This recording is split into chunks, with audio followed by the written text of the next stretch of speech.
Today, Andy Thompson is back for another segment talking about his putter fitting process, and we bring in Tyler Fitzel for a fitting Q&A. That and more on this episode of the Second Swing Thoughts Podcast.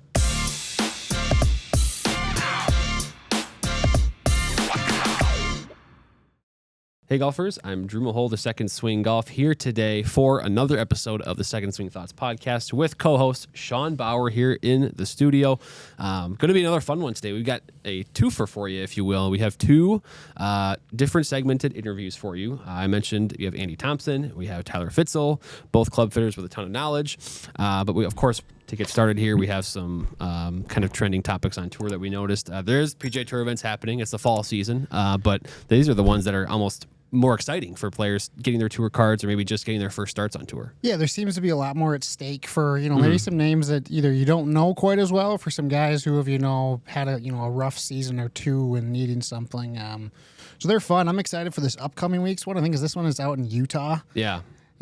So I'm really excited to see what that course looks like. I think it's the first time they've had it out there. Yeah, that's what's kind of cool about these events too, is they kind of change sponsors, change venues a lot, which can bring for a lot of exciting golf. And like you said, it means a little bit more to these guys because they're not in the top 50. They don't have their spots secured in all the signature events, so to speak, next year in the 2025 season. And so these ones, in that regard, you don't have the biggest names in the field, but at least for this past weekend, it brought for some really exciting golf as well. Yeah, Kevin Yu, that was an incredible finish. I know it's football season. This isn't a marquee event, so maybe some people didn't see it, but he makes birdie on 18 and then has to kind of outweight, Bo Hostler. Waited for a while, too. And Cashmere Keith.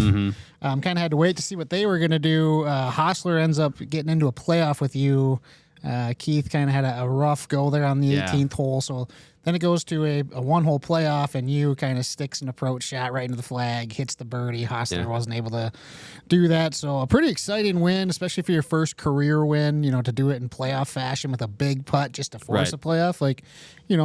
Obviously you want your first win to be, a huge event that everyone knows, but I think anytime you win a tournament, you'll take it. And the way he did it was really cool how he did it so decisively with the playoff. Like, it was hit the fairway, hit the green 5-6 feet away and make the putt, never leaving any type of doubt, while Hostler hit his 2 tee shots in a row, 18th regulation and then also 18th in the playoff, were both way left, and he was over there looking for relief and all this stuff, and clearly just didn't look like a guy who was ready to win that week. Yeah, now you is he's a Callaway staffer. Pretty much, I think all but 2 clubs in his bag were Callaway. I think the clubs that kind of stood out to me, Drew, looking at this, the driver, he's playing that AI Smoke Triple Diamond Max, kind of that club they released a little later that kind of has, the low spin and workability of the Triple Diamond, but kind of with that Max construction, gives, players, especially, the more consistent ball strikers, something that has, a touch more forgiveness to it launch, but still with that low spin. Yeah, I think it brings me back to the, Epic Max LS, kind of the Rogue ST Max LS heads, where I always thought those were an awesome kind of driver that maybe gave Cal a little bit of an edge in that department, where a player that wants forgiveness but also needs to keep the spin low. And so that's kind of where this Triple Diamond Max comes back. And I wonder if moving forward into 2025, 2026, if we'll see a Triple Diamond Max type head become more of this, one of the initial models in the lineup. Yeah, especially, it's definitely, I know you've tested it out on the course there. I know you and Jake did some way back earlier this summer, and I have yet to hit it, but it kind of, I'm probably not a good enough player to be hitting that kind of driver. I'm probably more of a Max guy, but Jake and I were very impressed with the numbers we saw when we tested. So I definitely think you could play it if you really wanted to. So. Yeah, and then the other one stood out. He's got a 4-wood there in there, 16.5 degree, but Srixon ZX Mark II utility. Now we know Scotty Scheffler, he plays the ZX utilities, and he's had those in his bag for. I don't know how long, but I don't know if those clubs are ever going to leave. But it's nice to see, the newer Srixon make it into a bag too. Yeah, it's kind of cool. The Srixon ZX utility iron win count adds another one. It's not a Scotty Scheffler win, but there must be something there to see a guy go away from his staff sponsor, so to speak, and put a Srixon in the bag for utility iron. It means something, and so obviously it works. Go-to club off the tee, and then of course if you're attacking a par 5, clearly he gets enough launch and spin on that to land that ball on the green when he wants to. So definitely an interesting one in the bag there too. Yeah, and then interesting that he's got a 52 Opus, but then 40, his pitching wedge and his sand wedge are both Jaws Raw. So he kind of puts one new wedge in between. I'd be curious to hear, what he gets out of that, because it is interesting. Maybe it could just be how he uses his 52 degree and maybe a full swing club, and he's kind of just gradually getting himself into a full set. But maybe after winning, he's just like, nah, I'm just going to stick with what I got, because why change it up, right? Yeah, well, also playing in the Sanderson Farms was Rickie Fowler. Now, we talked about him last week, how he was spotted, with a l.a.b. DF3 putter. We were kind of curious about whether that was going to be the true gamer, what were the specs going to be. Well, it kind of came out. It was in his bag. He was actually playing at 34.5 inches, so not going with that 38-inch, counterbalance build that he had been with. And if you go to Golf WX, they have some good pictures of it, but he has a different alignment aid than most. So, usually you have like the line that's pointing down the target. Right. Rickie's goes parallel to the face. Interesting. Yeah, and I know l.a.b. they have every kind of combination of aim line or sight line that you want, but Rickie goes with one. And I don't mind that, because it's a similar visual cue to actually the Jailbird. Yeah, that's kind of what I was thinking. And that's what we used before, where instead of going down the line, it's parallel, and that way it can actually trigger that, like, if you're misaligned, because I don't know, maybe he plays with a line on his ball, maybe he doesn't, but in a way you can easily see if your putter alignment is off based on the line you might have your ball set up to. And so clearly that's what works for him, is having a line parallel to the face or the leading edge of the putter versus the line at the hole, which is maybe something a lot of golfers watching or listening haven't considered yet, but maybe it's something worth trying, either on their putter or finding a putter that is that way. Yeah, and it worked. I mean, he for the season, he was actually losing, slightly losing, about even strokes to the field in putting. He's ranked 102nd on the tour in strokes gained. Well, I think he finished like 18th in strokes gained putting, gained 3.765 strokes on the field, or 19th, sorry, excuse me. But that's a much better putting performance. Yeah. And with the rest of Rickie's game, if that club can give him that confidence, maybe you see him like 2023, where he kind of had a little resurgence in his game. Right. And then also in his bag, this is also is the King Cobra Tours, I believe. They come out with the black iron, similar club, just with this black finish, but they're really cool looking. But I saw Mr. Kevin Kraft posting about them on Instagram. Yeah. So Kevin's obviously been he's a Cobra guy and plays a lot of Cobra stuff in the bag, and so he's always excited too about these kind of unique one-off, and especially the black finish. It looks really cool, and he's playing combo sets of Cobras already, and so it's cool. It's exciting to see some of that stuff, and I know they're not going to do maybe a typical release of these. It's going to be a little bit more limited, but I think this trend of black irons or black finished irons, there's a few of them out there, and they always seem to catch people's eyes. Yeah, they definitely look cool. I don't know if I could ever put some in my bag or not. I think I'd have to just go test them out for a few rounds compared, just because I didn't, I've never played with them. And yeah, the trick I think for me, because I know there were some years and years ago that came out, and the problem was, the wear mark on the face would show up right away, and so these ones now, as long as that would hold up over many rounds, and it would still have that solid black look to it, instead of seeing a wear mark on the face, that would be, I would play a set if I could find that set. So. That's like instantaneous feedback though. Like, where'd I hit that ball? You can see that. True. That's true. Yeah. That's a good point. All right. Well, so that wraps up the turn here. We're going to move on to our first, featured interview. You all met Andy Thompson, our master fitter over at Minneapolis last week. He's big into aim point. He's one of the top instructors in the country. He's also an excellent putter fitter at our Minneapolis store. It's kind of his specialty. You got to sit down and talk with him some more about kind of his fitting process. Yeah, he's got a kind of a slightly different approach to the putter fitting process, maybe compared to some of our other fitters. And again, it's the putter fitting process, second swing, is ultimately all about getting you into a putter that works for you and your stroke, and ultimately you putt well with. But he has a little bit more of an alignment-focused approach that he talks about, and why he thinks alignment is the most important thing to get started with in a putter fitting. So we talk about that a little bit and some more. It was a really good conversation with Andy for sure. All right, let's see what he has to say.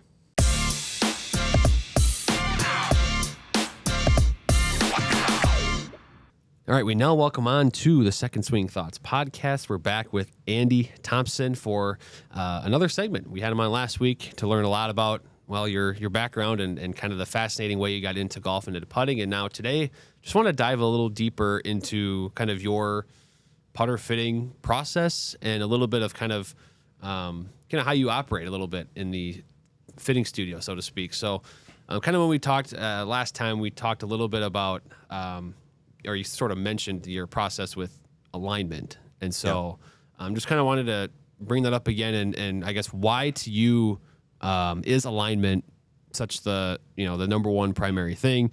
And then from there, we'll talk a little bit about some of these other kind of fitting aspects related to putters. Yeah. Really, there's only so many things we can kind of fix with the putter fitting. And one of the things that we can fix is making sure the player is aimed at their target. We can also affect, like we talked about last time, the roll of the ball and getting the ball rolling properly so we can help affect speed control. Mm-hmm. But again, there's the three elements. We got to be able to read the green, we got to be able to hit it at that target, and we got to be able to control our speed. And through putter fitting, if we can get the player at least aiming where they're trying to hit it, then they don't have to manipulate the putter to try to do something different to get it to go at the target. And people do that unknowingly. I mean, like I said last time, pretty much everybody thinks they're aiming at their target, but most people are not. Right. And when you're not, you're going to have a stroke that's got a manipulation to it. Yeah. So do you see that people, just by switching putters will just naturally aim or align themselves better than maybe a putter that they already use? Yeah. I mean, through David Adele years back, I kind of learned which putters tend to aim people a little bit more left, what tends to aim somebody a little bit more right. It's like an 80-20. Interesting. So it's better than a guess. So I have a good starting point of when somebody's aiming their putter left, I have a good idea of what might work to get them aiming it a little bit more right, and vice versa. So once I see what's happening, I have an idea of some things I can try. We've got a huge assortment on the floor that we can go to pull in something else and try something else and give that golfer a better chance to get their ball rolling at the target easy without having to make a manipulation. Yeah, right. Because I imagine that's a big part of the putting nowadays, especially when we talked about in the last segment was how putter fitting is kind of undervalued and maybe not enough golfers take advantage of it. Would you say that of the players that maybe they do line up right on occasion, but so many of them are probably still kind of manipulating things on their own, right? And then it's sort of a guessing game from that point. That's kind of what you're trying to fix. Yeah, I am, and there's a few things to it. We want to get the aim right, but then we also want to put them in a putter that is going to help make it easier to adjust to now aiming it straight. Mm-hmm. So if you're aiming it, a foot left, and we get you fit with something that's now aiming it straight, well, that stroke that you had may not be helping you now, because if you're aiming it straight now and you're used to opening the face, now you're going to miss right. Mm-hmm. So we might want to put you in a different style putter that doesn't want to go right as much. Right. Yeah. Okay. And that makes a lot of sense, because we have, and again, it's not that alignment is, we've talked about how the putter fitting process varies a little bit between some of the fitters at second swing. It does. Ultimately, the goal is still the same with every fitting. Yep. But the alignment piece for you is absolutely number one, where you're trying to dial somebody in, and I'm imagining, most fittings that you do, that's the first thing is that first fault that you see in golfers is the alignment.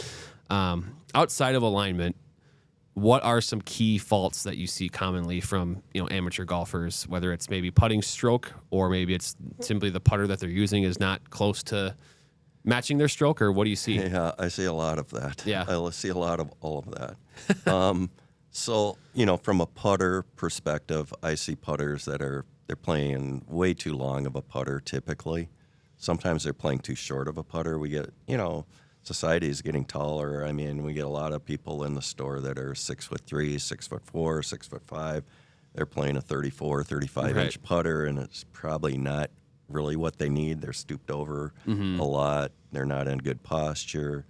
And you get the other end of the spectrum. Guys like myself, I'm 5'9". I don't need a 35-inch putter. I don't need a 34-inch putter. So getting the right length is really important, and I see that a lot.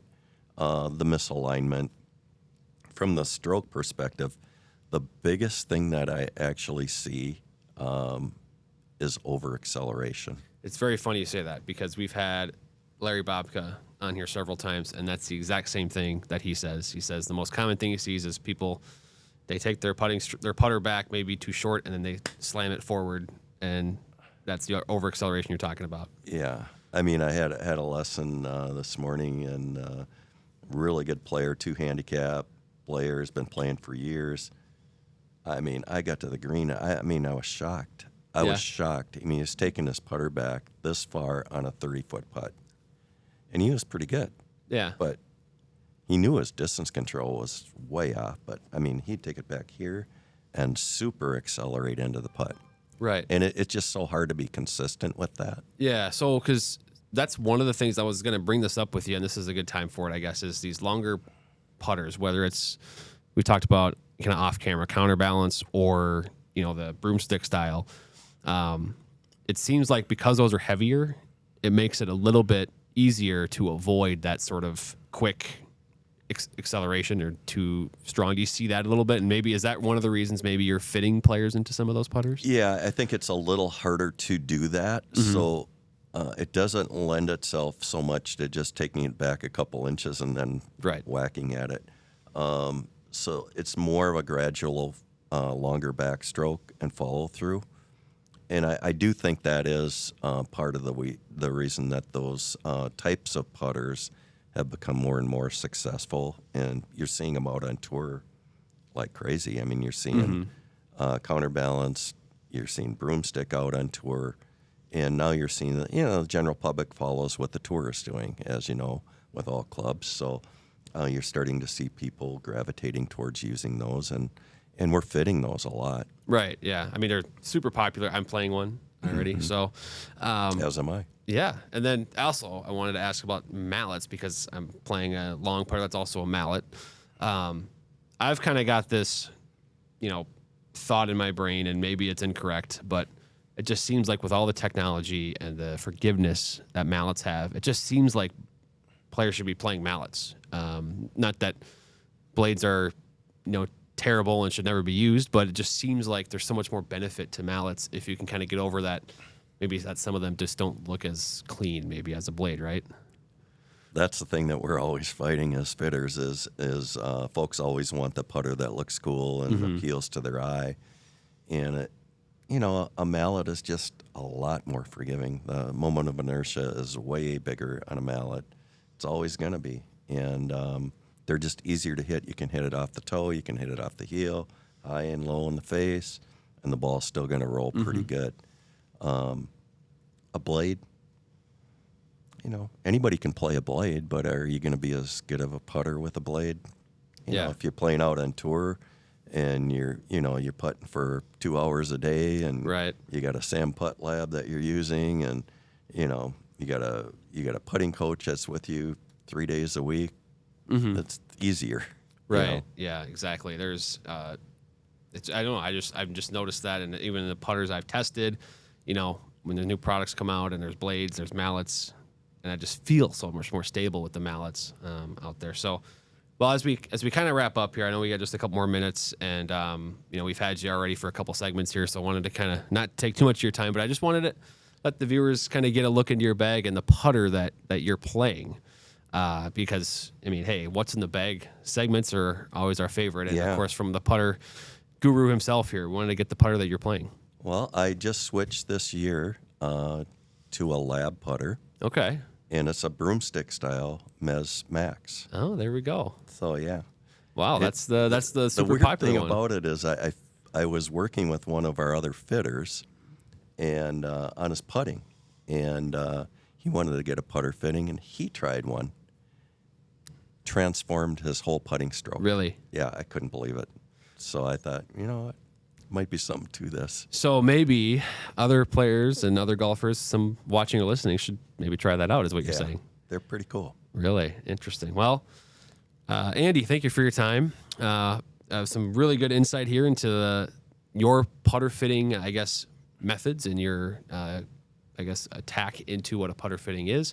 Golfers, schedule a putter fitting with Andy. He's going to get you dialed in on the greens, and then perhaps more from there as well. We talked about aim point last time. We talked about instruction. So Andy's all things putters. So thank you again for your time. I really appreciate it. Thanks, Drew.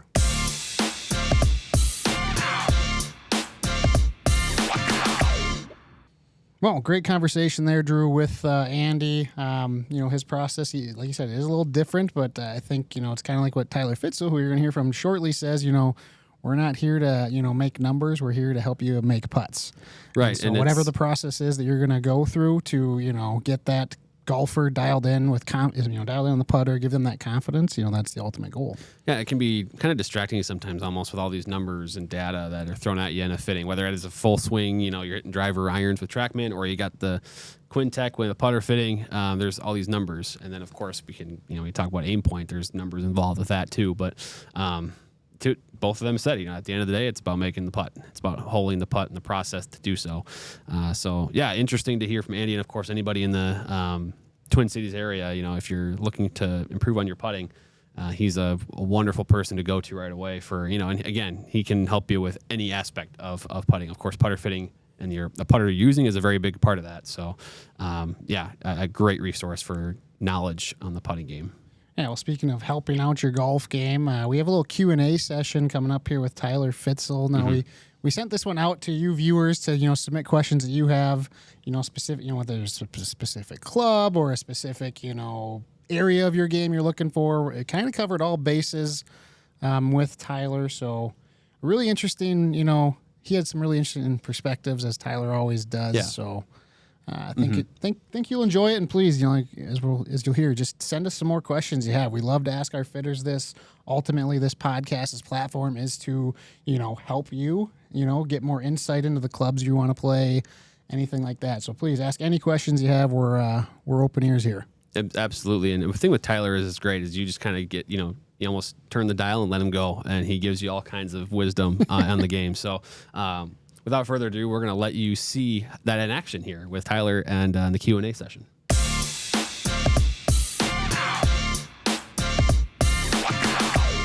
All right, time to go back inside the tour van with master fitter Tyler Fitzel. And Tyler, we got a good one here for you. Now, normally it's us asking you the questions. Well, today, a little twist. We had a bunch of viewers submit questions for you. So we got some good ones, some fun ones. You ready? Yeah, absolutely. All right, we'll start it off pretty simple. What gentleman asked, what is a good launch angle on a 7-iron? He's looking at different shafts and just wondering what he should kind of be looking for. Yeah. Generally speaking, we talk about something around 18 degrees as a launch angle. It's kind of a middle ground of that. If you're up around, give or take, if you go up to like 20 degrees, it's not like all of a sudden, oh my gosh, that's too high. You get down around 15, 16 degrees. That's also not super duper low, but it also becomes a combination, not just of launch, but of spin, right? So it's one thing to have a launch that's lower, but have a spin rate that's a lot higher. What you try to stay away from is a launch angle that's lower and a spin rate that's lower. And so there's a lot of factors that go into whether or not you have spin. Could certainly be the ball you're playing, the type of club that you're playing, if it comes off with more or less. You talk about a PGA Tour average or a high-level pro would be somewhere in that 18 degree or about, but generally speaking, they have a lot of spin. And so they'll even have maybe 16, 17 degrees of launch angle, but they'll have a more spin that creates lift. So in the grand scheme of things, it's not just how the launch comes off. It's like, does the ball get in the air, stay in the air? Shafts can help a little with that. That's what you take something lighter and the kick is a little bit lower. And that can help increase a little bit more of the launch angle to that. Same with graphite. Depending on the way they build out the graphite, you can get launch angles maybe a little bit higher or lower with that too. So shaft selection's a part of it. The club itself, the dynamic loft. That's what's happening while it's moving, versus the static loft. That's just the loft of the club itself. And most 7-irons most clubs are played with a little downward attack angle. So we'll get into like de-lofting a club. Most clubs that happens to as you're going down into the ball. Sometimes we talk about it with the driver is coming up a little bit.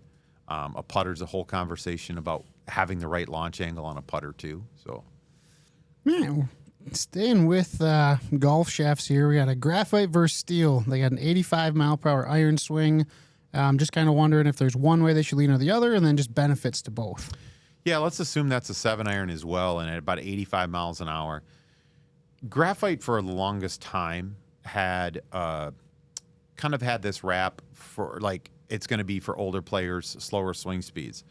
We see elite level players, whether it's PGA Tour or any of the tours for that matter, even the Champions Tour. We still see heavy, maybe extra stiff steel shafts on the Champions Tour, but we also see graphite there as, and the same is true as like on the PGA Tour. Several players are kind of noted for having graphite shafted irons, and the idea comes in what you can do with the materials. So, generally speaking, at 85 miles an hour, you're going to want to look at the launch condition. You're going to want to look at your attack angles. The shaft is more about feedback, and so like if you're talking about stiffness, you can get a graphite shaft to be as stiff or even stiffer than a steel shaft, depending on what you're looking to get out of it. So I find that's a really great conversation point when we have people that come in where the swing starts to slow down and they say, well, I mean, I might be getting older and I may want to, get into graphite shafts. Sometimes maybe what we need to do is just get into a lot lighter shaft. Maybe it is graphite, great. But sometimes it can just be a lighter weight steel because all the benefits that it has with your game, your swing. All right. Next question we got. Gentleman's wondering, for us that are aging and losing club head speed, they can't use these players' distance irons, but then can't also use traditional lofted irons because they need that distance. So what then? What club should they be looking at? Yeah, this is the question. I like to look at it as it was framed up really well by that person. It kind of comes out of the conversation piece. It's like when you start to swing slower, the ball flies lower, right? Higher lofted clubs typically have less ball speed because they're blade style. They're usually solid or a little bit thicker.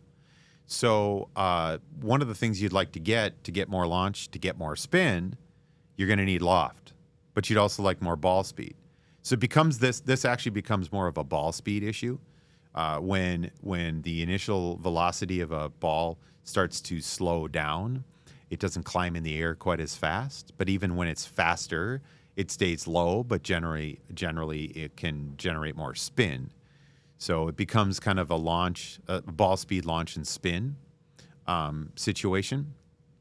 Looking at a lot of the different types of clubs on the market, the player's distance iron was trying to give someone the ability to get more distance with ball speed, but also what they find with that more ball speed was maybe a little too much launch or spin.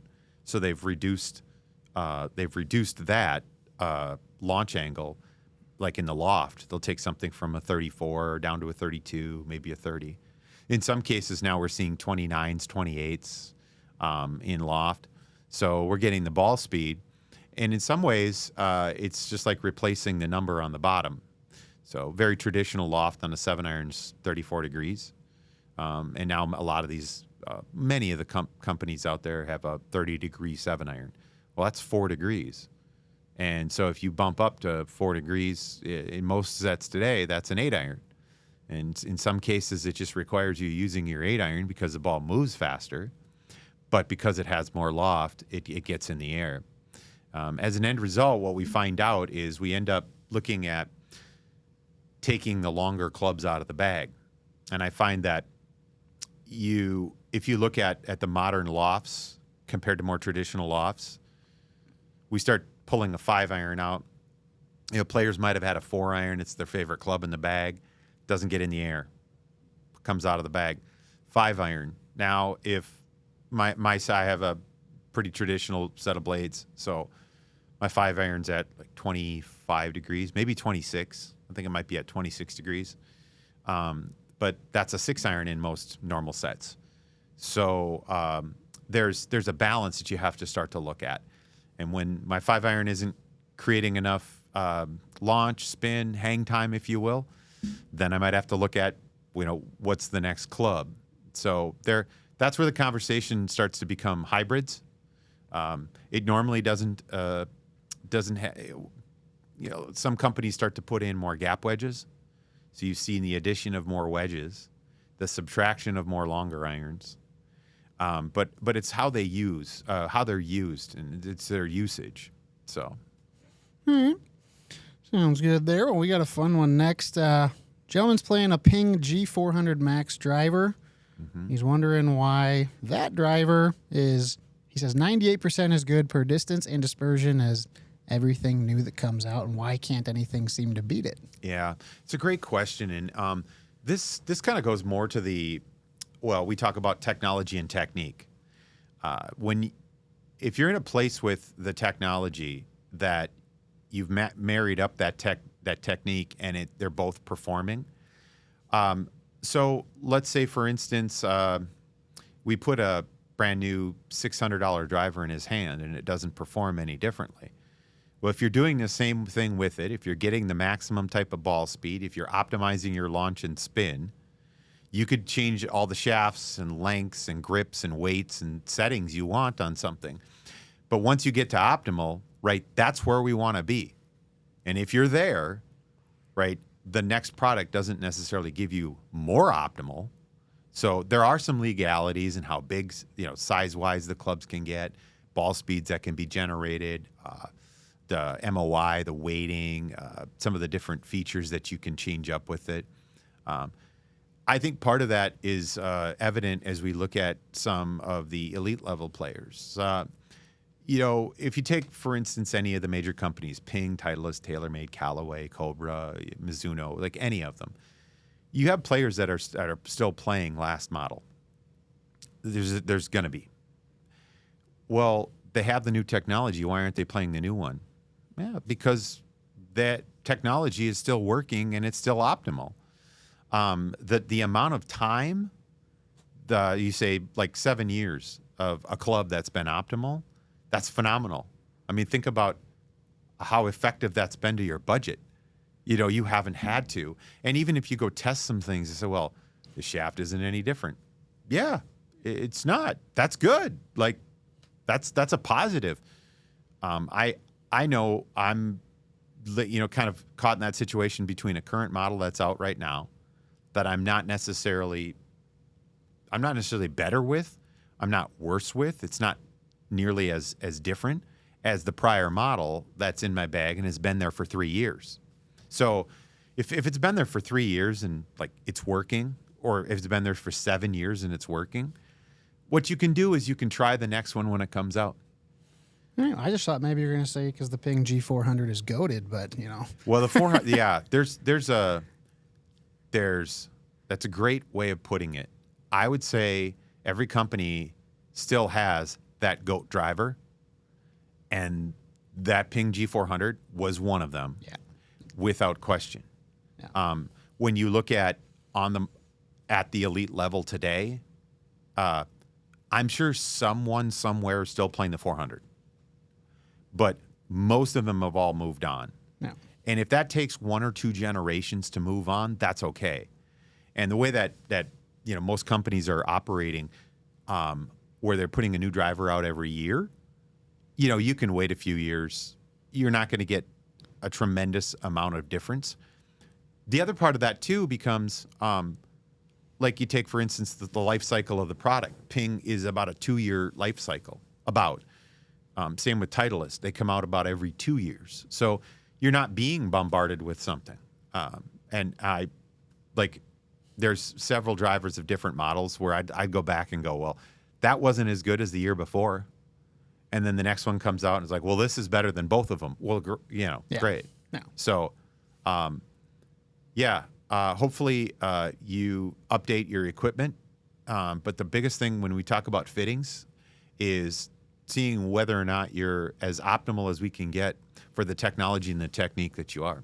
All right. Well, next question comes going to the putting green here. Yeah. You know a thing or two about. So if he has a putter that feels right, should they still go get fit for it? And how important is feel versus real in that? Yeah, good question. If things are working well, you don't mess with them. Yeah. But at some point, right, it's not that you can't be at your best, but it's really hard to maintain your best every single time. So it becomes, all right, well, is it reactionary? Well, I had a bad putting day. Yeah, well, that can happen. I'm on a brand new course. I've never played the greens. Yeah, well, you might not make, all the putts. Or the flip is true, where you don't putt great on your own golf course, maybe your home track, and then you get out to somewhere else and go, wow, I putt great everywhere except at my track. But I think the biggest thing as you talk about a fitting is to try to find optimization as we talk about it. Are the numbers looking good? We had Larry tell us the story as we were talking about live at lunch, I don't know, weeks ago, and he was talking a little bit about Nick Price, and former world number one, incredible player, and he was working with him many years ago, and he says, well, where's the putter that you won all your tournaments with? Well, it's just sitting with a pile of putters. And he said, well, get that, we'll test it, right? And the numbers are perfect, and Nick Price is making putts, and says, so what's wrong with this one? Where did this go? Sometimes it goes out of phase because we get into a little bit of a funk. We might not make every putt. We might be pushing some and pulling some, and speeds off, and you try a different putter. You can always come in and at least take a look at where the numbers are with it. But that's one thing that I like to say in my putter fitting sessions. I don't chase numbers. I chase the ball going in the hole.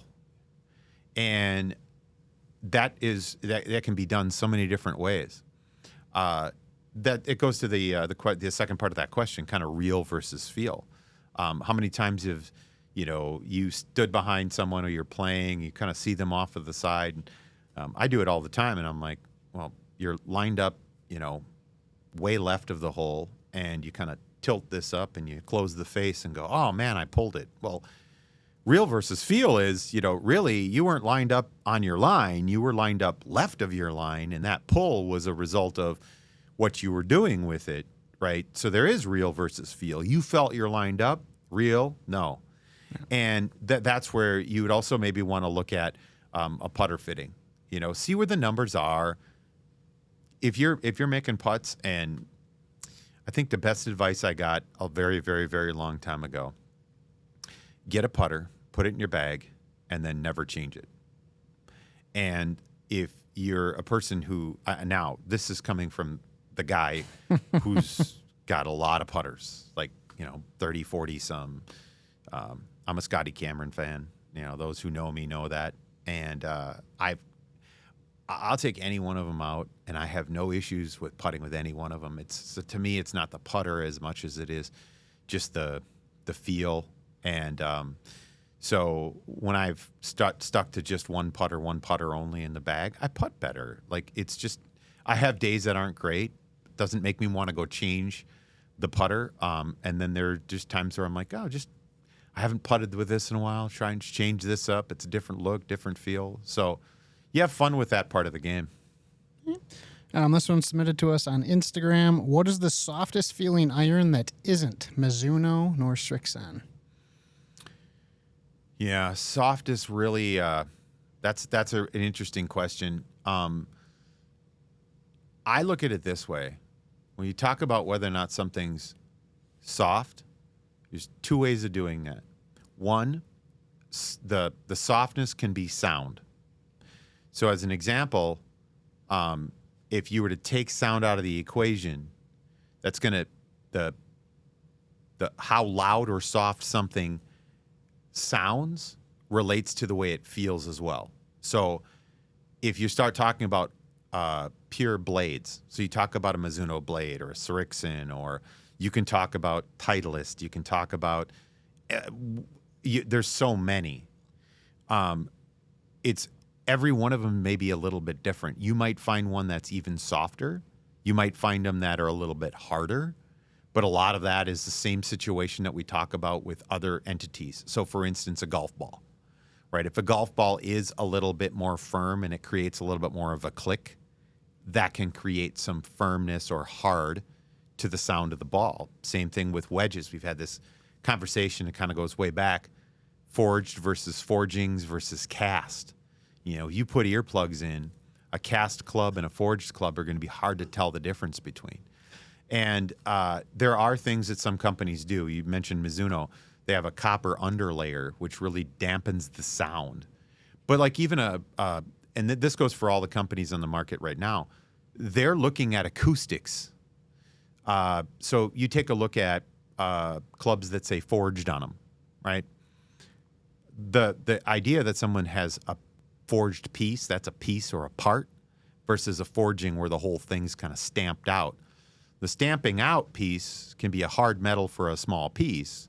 Generally for a club, it's a softer metal. So that softer metal translates to a quieter sound, translates to a softer feel. There's so many different, conversations we could get into that, but I would try as if you feel like something's a little too harsh, grab the earplugs if you've got them sitting around somewhere and just try hitting some shots with something that might feel harsh and just see what that does to the feel on that side of it. All right. Got a little fun one here, a little different question. Gentleman wondering, what are the best products to help kids get excited about playing golf? Yeah. Well, the first thing is you talk about kids getting them into the game, and it's about getting something that they want. And generally for kids, color is a huge thing. So they do like to have something that's colorful, and all these companies are kind of basing it off the bright colors, light colors, try to make it a little bit more, fun in that respect. Like having clubs that are actually maybe all red or green or blue and things. So we see that. The biggest thing in terms of products is giving them the ability to maybe just try different things, right? So if you have, the foam golf balls and you have, just even a chipping net, you have some space. Golfing doesn't have to be on a golf course. Golfing can be just the practice entity of that. Could be the putting. You could take them to a putting green. Just setting up some contests that way. There's, hitting at flags. I know like some of the things nowadays, and if you can put something out on the range and, let them hit at it. I know you've seen kind of like the inflatables and such. Doesn't have to be a big thing. Just because something kind of interesting or neat. But just getting them to kind of get into the game and just allow them to be creative with it. Let them kind of figure out their way of, hey, we need to get the ball in the hole, as quickly as we can. How do we do that? So from a product perspective, a lot of the club stuff is really geared. It's layered towards height and strength for our younger players.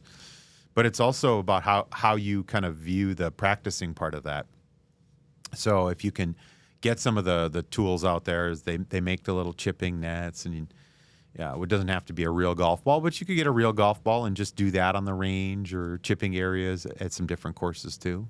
Yeah, I remember when I was young, it was always just a wiffle ball, and then my parents had a bird feeder across the garden. Yeah. So it was always, that was the water hazard, and you had to hit over it. And yeah. So always had fun that way, but I thought that was just a great question because, junior golf is a growing sport, and, it is. There's so much information out there. It's nice to, get a little detail there. All right, now we got 2 more questions here for you. This one's another fun one. What is another name for hitting it in the center of the club face? That would be hitting it right on the screws. Screws was interesting, right? Where did that come from? Well, it literally came from the fact that wooden clubs had a plate on the face. Yep. That got taken up again when, was it Sim? TaylorMade Sim driver was attached with screws. Yeah, it was the Sim driver. I think so. And so Now, that didn't take on quite the meaning because the center of the face was in the middle, but the screws were out like on the heel and the toe. They were like way off to the side. Yeah. So you didn't quite want to hit those. But yeah, old terminology on that one. Hit it right on the screws. All right. And then final question. This one's going to be a good one because I'm excited to hear what you have to say. But what clubs would be included in building your all-time golf bag? Ooh, yeah. The golf bag. Well, we'll start at the top. I still have, and I'm a fan of the Titleist 975 series of woods. So from a driver perspective, love that. Even fairway wood is just fine. There were several different models even kind of coming out in the first year that they released those, but love that. Still see some of those in play. Yeah. The technology in that was really revolutionary for the time. The next, right now, the hybrids I have in my bag are Callaway Diablo Edge Tour, and they're I know they were somewhere around 2010-ish, I think, when they got released. I have a very lightweight steel shaft in them, and they're still in my bag. I got them brand new way back then. They just haven't come out. That would absolutely. They're literally the best hybrids I've ever played, and they're still in the bag. From irons, I'd have to go with a blade set. I think my first set of Wilson staff blades back in 2005 I got, and I still have them because I played a lot of golf. Actually bought another set. They're kind of a progressive, so it goes from a true blade into a cavity back, which was just really kind of cool at the time. For wedges,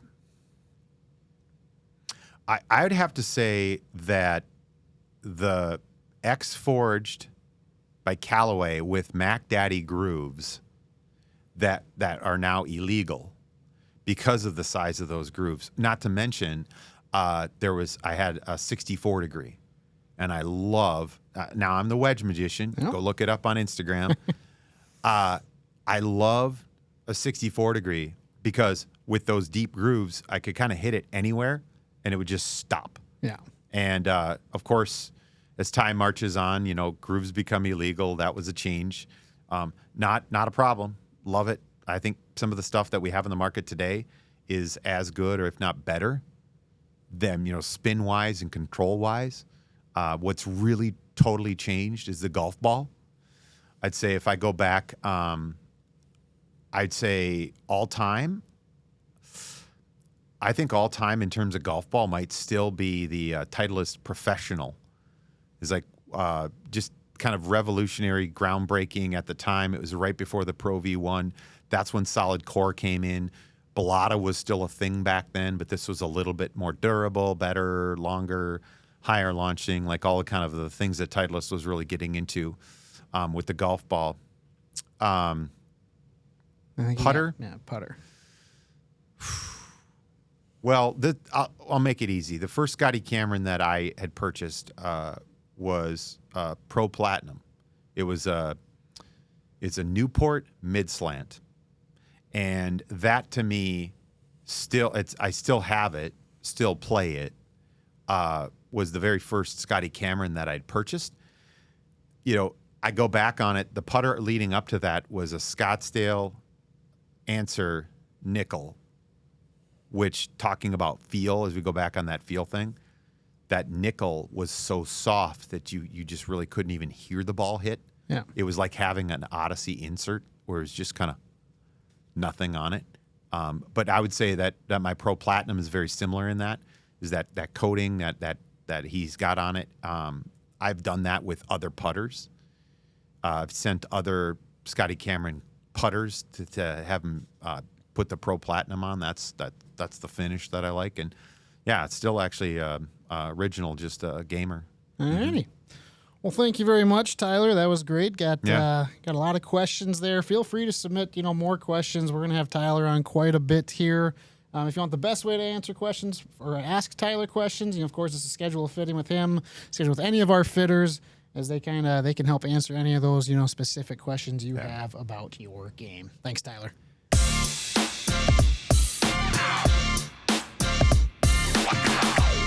All All right. Yeah, that was fun. Again, Tyler does not limit his knowledge when we get together with him. It's always a lot of fun. You learn a lot from him. And of course, some of those questions were, the fun with the, what's the term for hitting it off the center of the face was a fun one. And hitting off the screws is one that maybe, again, these maybe younger golfers don't understand where it came from. So the kind of history lesson there was pretty good, I think. So yeah, if you go see any of our handmade sticks on our website, yeah, you'll see what they mean by hit off the screws. You'll see the screws on the face, and then you'll kind of get it. Yeah, that's exactly where it came from. And now he did mention the guy, nothing gets past Tyler. So like even the sim driver and stuff. So pretty cool. And then actually, so on Thursday this week, we have a live at lunch. We have moved it, by the way. We had it on Tuesdays, and we're moving it to Thursdays at 1 p.m. Central. He's going to fit himself for a Cobra Dark Speed driver. So pretty exciting there. And again, there's 3 models in the line. He's going to hit all of them, fit himself for the shaft, and it's going to be live on the channel. So join, subscribe, and then engage with the chat. Tell us, your feedback on how his fitting's going. Critique him if you want to. He's open to those as well. So that'll be a lot of fun. And then, of course, a lot of other fun stuff coming on the YouTube channel here too in the next couple of weeks. Yeah, I'm just kind of picturing him, hitting the club in the bay and then being back at the computer too, like almost like having a conversation. Yeah, true. Yeah, yeah. I mean, he probably could do that. He could pull that off if he wanted to. Yeah. And then one other thing too. In the next live lunch, just getting people prepared. So the 17th on Thursday, we're going to do a comparison of the best 7 woods of the year. So 7 woods are becoming super popular. I think more and more our fitters are saying this is the gold mine of making that transition from irons to 3 wood in your bag, or maybe it's 5 wood, is putting a 7 wood in the bag. So we're going to do that for the 17th. So mark your calendars for this Thursday, the 10th at 1 p.m. Central, and then the 17th, same time, for some really good live at lunch content. Yeah, should be a good time. Can't wait to see both of those. And make sure you subscribe to our channel, get the notifications, follow us on any of your favorite podcast networks. And like we said many, many times, send us questions. Mm-hmm. We want to help you, and that's what this is all about. So feel free to send them in.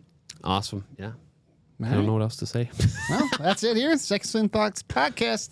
We'll see you next week.